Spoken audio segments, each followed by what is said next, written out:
This is Zara Recaps. Today, Zara Recaps is going to explain an action, mystery, and sci-fi movie called The Last Days on Mars. Spoilers ahead, watch out and take care. In the 2040s, the Tantalus base is built on Mars. A squad of 8 astronauts go on a mission to gather samples that last 6 months, and today is their last day. In 19 hours, the spacecraft Aurora will come from Earth to pick them up. In the Martian desert, Vincent and Rebecca drive a rover toward an excavation site, noticing there is a sandstorm incoming. Once they get there, Vincent calls Kim on the radio to inform her it's time to return to the base, reminding her they need to get ready for departure. However, Kim ignores him and keeps on digging, anxious to find good samples. While they wait, Vincent tells Rebecca that he's tired of Kim's attitude and he doesn't look forward to the 6-month trip back to Earth, even if he's eager to be home. When Kim finally boards the rover, she complains about the fact they're going back with nothing to show because 6 months weren't enough to accomplish anything. As they drive back, they get a call from Captain Charles, who urges them to hurry up because they need help setting their communications link to the Aurora. At the base, Richard manages to restore the signal, but also has to fix the power,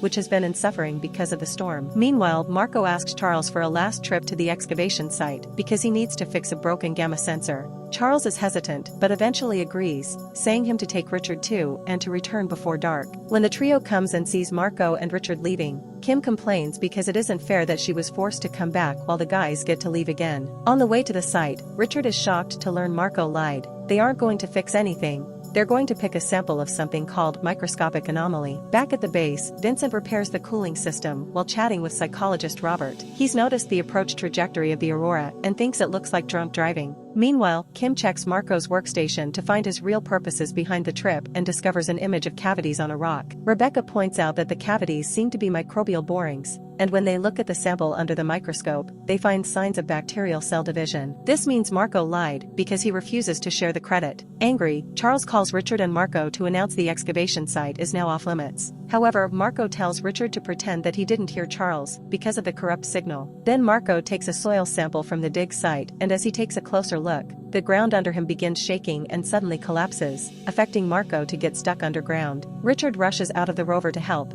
but he can't see well because of the steam. Moments after Richard asks for backup, Charles and Lauren arrive to rescue Marko. Richard thinks Marko is already dead, but Lauren disagrees and tries to go down the pit. Charles instantly stops her, saying the pit is too dangerous in its current state. They decide that Lauren will stay behind to keep watch, while Charles and Richard return to the base to pick up proper rescue gear. At the base, Kim tells Charles that she wants to announce their discovery. Richard points out that Marko died, but Kim thinks it's Marko's own fault for not respecting protocol and makes Richard mad. The group contacts Mission Control, who has seen the report and gives them permission to retrieve Marko, nevertheless at the risk. Before exit, Robert wants Charles to scold Kim for her behavior because Marko's death isn't his fault, but Charles says that every crew mistake is his responsibility. While Charles takes Rebecca, Robert, and Vincent back to the site, Lauren waits in the rover. Abruptly, she hears someone trying to get inside the vehicle and tries to inform Charles over the radio, but he can't hear her because of the storm interference. When the team finally arrives at the excavation site, Lauren has disappeared. They assume she fell in the pit, so Vincent straps his suit to a rope and goes down. As he's about to reach the bottom, he notices a microbial organism growing on the rock formation. The further he goes down, the inferior Vincent feels, and he starts hyperventilating as he has flashbacks of the time he was accidentally trapped in the Aurora. Noticing this, the others immediately pull the rope to bring him back. Vincent takes a moment to calm down and tells them he didn't see anyone down there. Then Robert looks around the area and is shocked to find 2 sets of footprints in the direction of the base. This doesn't make sense because they could have just taken the rover. The team calls Kim to tell her to get ready for possible casualties,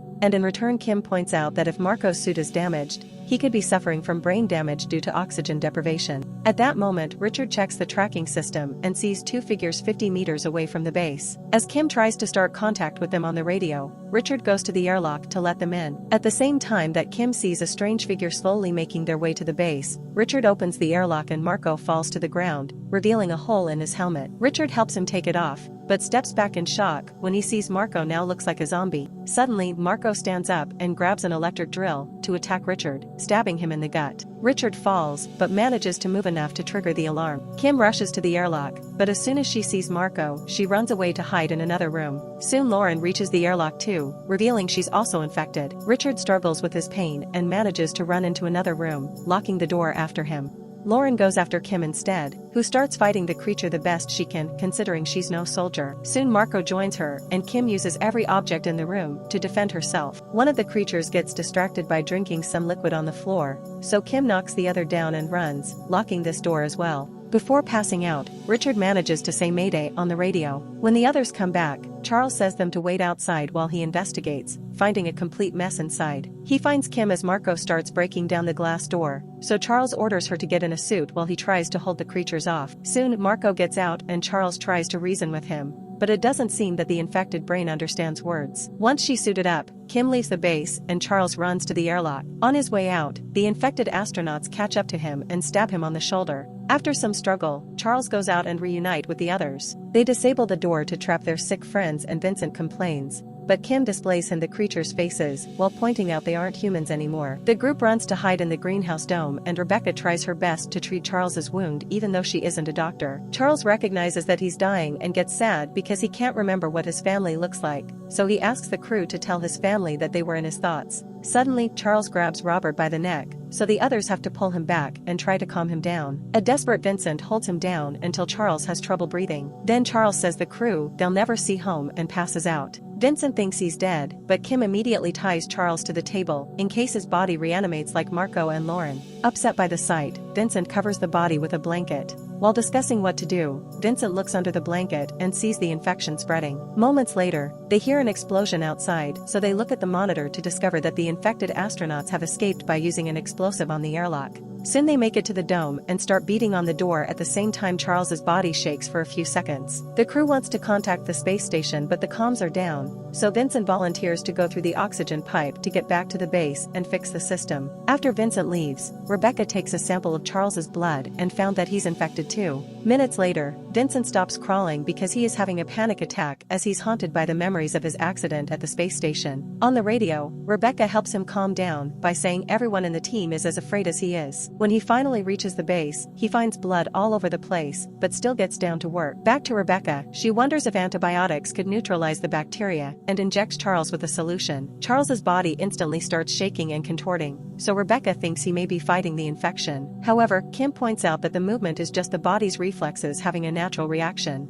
Once the body stops moving, Rebecca takes another blood sample and discovers that the bacteria is no longer multiplying, meaning the solution doesn't cure the bacteria but does slow it down. Kim pours the solution into a decontamination spray so they can vaporize it and use it against the creatures. Meanwhile, Vincent manages to contact Aurora, but before he can tell them about the situation, the power shuts down. Robert checks the monitor and notices their affected friends are going back to the base because they can't break the dome doors. The team agrees to unlock the door to lure the creatures to the airlock and spray them with antibiotics. As soon as one of the infected astronauts comes in, the decontamination spray activates and the creature falls to the floor squirming.